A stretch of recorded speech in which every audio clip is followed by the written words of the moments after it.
Okay, so if you're a leader, you know this feeling. It's a constant tightrope walk. You want to be there for your team, you want to be empathetic, but where's the line? When does being a great manager slide into becoming their unwilling therapist? That's exactly what we're going to break down in this explainer. And this right here is a real question from a real leader, and man, it just gets right to the heart of it, doesn't it? You do the right thing, you create a safe space for people to talk, and then it backfires. Suddenly, you're the destination for every single frustration, big or small. It's a classic trap for managers who mean well.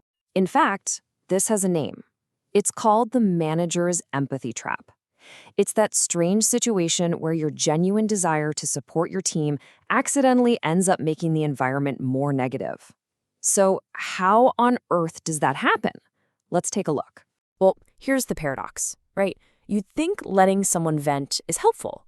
But if that's all that happens, if the conversation just ends there, it can actually pour gasoline on the fire. It makes the problems feel bigger, permanent, and it leaves your team member feeling totally powerless instead of supported. So this is where we have to reframe what a boundary really is. It's not about being cold or shutting people down. It's actually a strategic move that's a win-win for everybody. For sure, it protects you from burnout. But more importantly, it helps your team shift from just being frustrated to actually feeling like they can solve the problem. To set that boundary in the right way, you first have to get crystal clear on one fundamental thing. Your role as a manager and the role of a therapist, they are not the same, not even close. And understanding that distinction is absolutely critical. And here's the core of it, boiled down to 3 words: a conflict of interest. A therapist's whole job is to create a totally non-judgmental, completely confidential space. But as a manager, you just can't do that. You are required to evaluate your people, their performance, how they handle stress, their future potential. It's part of the job. I mean, this lays it out perfectly. On the left, you've got the manager's duties. It's all about evaluation, driving goals, moving the business forward. On the right, the therapist's duties are all about impartial support and confidentiality. Trying to be both at the same time isn't just impossible. Frankly, it's unfair to your employee. So let's be super clear here. This is not about creating a cold corporate environment where no one can talk about their feelings. Not at all. This is actually about protecting your direct report. You're trying to prevent them from sharing something that you, because of your role, might unconsciously have to factor into their performance review down the line. It's about maintaining professional clarity really for their benefit. Okay, so we get the problem. We know the what and the why. Now, the important part. What do we actually do? Well, leadership coach Wes Cow offers a fantastic, really practical 4-step framework for this. Here's the roadmap. First, just own the fact that you're not their therapist. Second, listen. And then, this is the key, direct the conversation. Third, fight that powerful urge to immediately fix everything. And fourth, this is the advanced move, learn how to push back gently. Don't worry, we're going to break all of these down. Now, we've pretty much covered step 1, which is the mindset shift. So let's dive into step 2. Listen, then direct. This is the pivot point. You absolutely give them the space to share. You listen thoughtfully.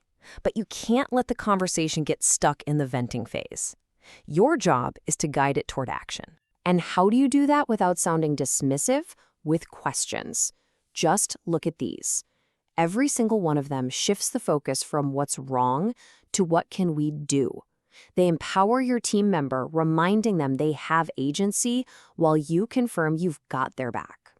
All right, on to step 3. And oh man, this is probably the most common mistake that managers with the best intentions make. Someone comes to you with a problem and your brain immediately switches into fix-it mode. It feels helpful, it feels efficient, but it often isn't very effective. And here is why. Because often your team doesn't just want a solution, they want to feel heard. When you jump straight to fixing things, it can feel like you were just waiting for them to stop talking so you could check a box. You skip the most important part, acknowledging their experience. The solution is important, but feeling heard has to come first. And this is just a perfect illustration of how to do it. Look at the difference. The ineffective version on the left, it's fine. It's not bad, but it's a little transactional. Now look at the effective one. They just add one single line that shows they were listening. I didn't realize it was taking this much of your bandwidth. That one small addition changes everything. It makes it feel sincere. Okay, this is the final and most advanced technique, and it does require some confidence and care. Sometimes your job isn't just to validate or to solve. It's to help your team members see the situation with the right perspective. And why is that your job? Because when someone's view of a problem is incomplete or maybe a little exaggerated, it can lead to wasted energy and a ton of unnecessary stress. As a leader, you usually have a broader context. It is your responsibility to share that context so they can build an accurate mental model of what's happening. And here's what that can actually sound like. You start by validating their feeling, and then you gently reframe it. You're not telling them they're wrong for being upset. You're just adding a little perspective to help right-size the issue. It's a subtle but incredibly powerful way to guide someone. And check out this perfect real-world example. A VP at Gap saw the team getting stressed about the holiday rush. Instead of dismissing it, they contextualized it. They basically said, hey, I know this is intense, but remember, this happens every year, and every year we get through it. That simple statement reframes the problem from a unique crisis into a manageable, temporary challenge they've beaten before. So, let's bring all of this together. What is the ultimate goal here? For any modern leader trying to navigate this stuff, it really comes down to striking a very specific and very crucial balance. And let's be honest, it is always easier to just nod and agree. Pushing back, even gently, can feel risky. It creates a little bit of friction. But true leadership isn't about avoiding friction at all costs. It's about engaging with it productively to guide your team toward clarity and growth. So here it is. Here is your toolkit all summarized. These are the 4 pillars that let you be an empathetic leader without falling into that therapist trap. Define your role. Pivot the conversation to action, validate their feelings before you try to solve them, and gently reframe their perspective when needed. And if you take away just one thing, let it be this. Empathy and effective directive leadership are not opposing forces. You can absolutely be a thoughtful, supportive leader who honors your team's experience while also steering the conversation in a productive, forward-moving direction. You know, this really is the modern leadership challenge, isn't it? It's not about choosing between being empathetic and being effective, but blending them. The goal is to be both empathetic and real.